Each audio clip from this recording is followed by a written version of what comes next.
Welcome replay viewers.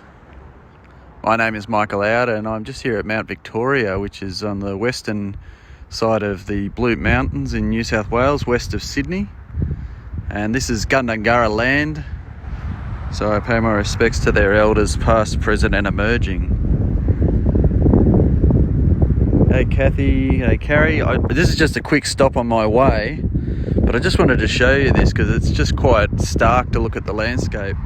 This is as a result of last summer's bushfires. I'm sorry if the wind is getting bad. Thanks for inviting, Anne. It's a little bit windy up here on the hill, but I just wanted to show you this absolute scorched earth here and how it's recovering. Hey Mel. But you can see how a lot of these hakeas and eucalypts and stuff, they've got these underground energy stores, and they burst away from the roots underground, and that's what all that green tinge you can see all through here. And yeah, and just look at that. I mean, normally this would have been completely wooded and covered in foliage, you wouldn't see anything. And yet, look out at this valley here. Just look how scorched it is. Oh, no, the zoom's not going to work for me today, so oh well. But you can see how scorched it is. Just absolutely scorched earth, nothing left. So, yeah, it's really... I was just driving through here and I just thought it was just... I mean, you know that these areas got burnt out, but to see it like this is really something else. So you can see a lot of these guys coming back here, like. But yeah, I mean, this happened, 9 months ago, and this is all that we're getting back at the moment. So looks like a few different species here. Yeah, and when you see this, you can sort of see how the wildlife really had no chance. And look at that house over there that was spared. Well, focus isn't my friend today on the zoom, but anyway. But yeah, wow. Yeah, so you can imagine that probably what would have happened, I imagine, is the fire just swept up the valley here like this and went right through here, and you've got the train line on the road just here. But yeah, it's just, you look at all of this, and as I said, prior to the fire, this would have been heavily wooded forest, and lots of vegetation thick here. You wouldn't be able to penetrate this scrub. And now it's just bare, apart from those little shoots coming back. So it's actually starting to sprinkle a little bit of rain here. It's quite cold, but yeah. Hey Ken, the drive over to Mount Tomo was a little bit longer than I thought. It was about 50 minutes from Lura actually. But I just saw this on the way, and I just thought I'd show you guys, just to give you a bit of a real feel for what it looks like. And look, these are so these grasses coming back up from being burnt. Well, it is regenerating, but I guess the problem is that a lot of things might not regenerate. Certain things will, and obviously a lot of the wildlife would have been eviscerated. Yeah, well, that's what I was saying, Ken, is this is how the bush regenerates after fire, but just at such a severe hot fire is not what it's made for. So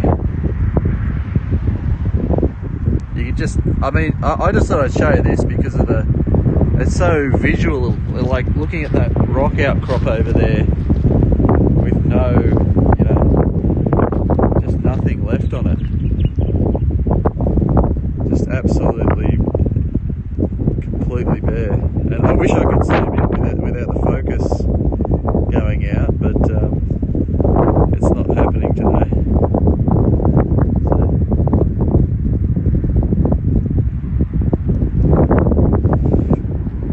anyway, that's it. I was just going to show you that. And like I said, we're right here next to the roadway. Here's a hairpin Banksia spinulosa,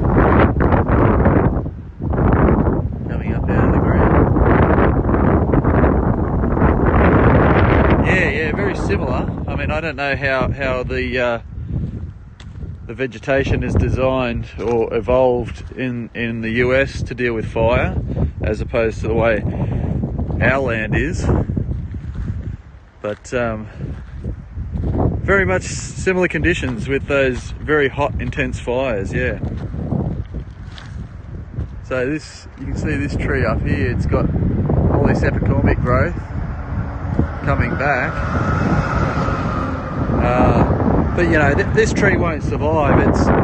The idea of this is that it'll just put out enough growth so that it can throw out some seeds again and reproduce itself, and then the tree will probably fall over and die, just like all of these trees you can see with that sort of fluffy growth along the trunks. That's what that epicormic growth is. But so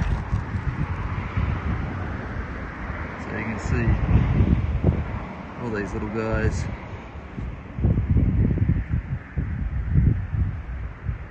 Slowly coming back, but like I said, this was burnt probably 9 months ago or so,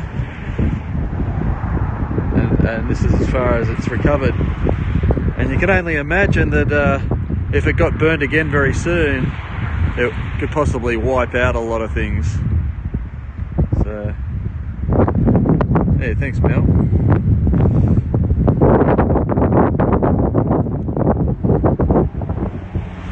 So yeah, it's anyway, this was just a quick stop. I am on my way to Mount Tomar. I should make it in enough time if I keep going, but I just was yeah, like I said, I was just driving through here and I thought, I just got to do a quick scope of this. So 3 million, yeah, well, that's what I mean. It's just like in California, how they're sweeping through on that huge scale. I mean, you know that our fires were, as they say, unprecedented is almost an understatement, because we've never had anything anywhere near like that by a long way. Yeah, well, that's exactly what it was like here, Ava. Remember, I was scoping Sydney under that shroud of smoke like back in January and last year. That's creating these conditions. So yeah, same sort of deal.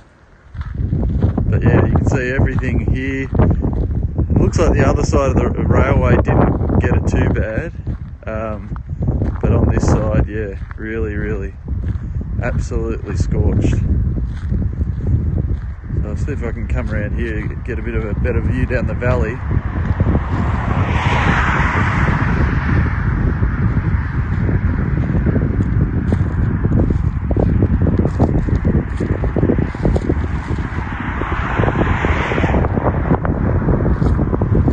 Sorry if there's a bit of wind, I haven't got any wind protection on.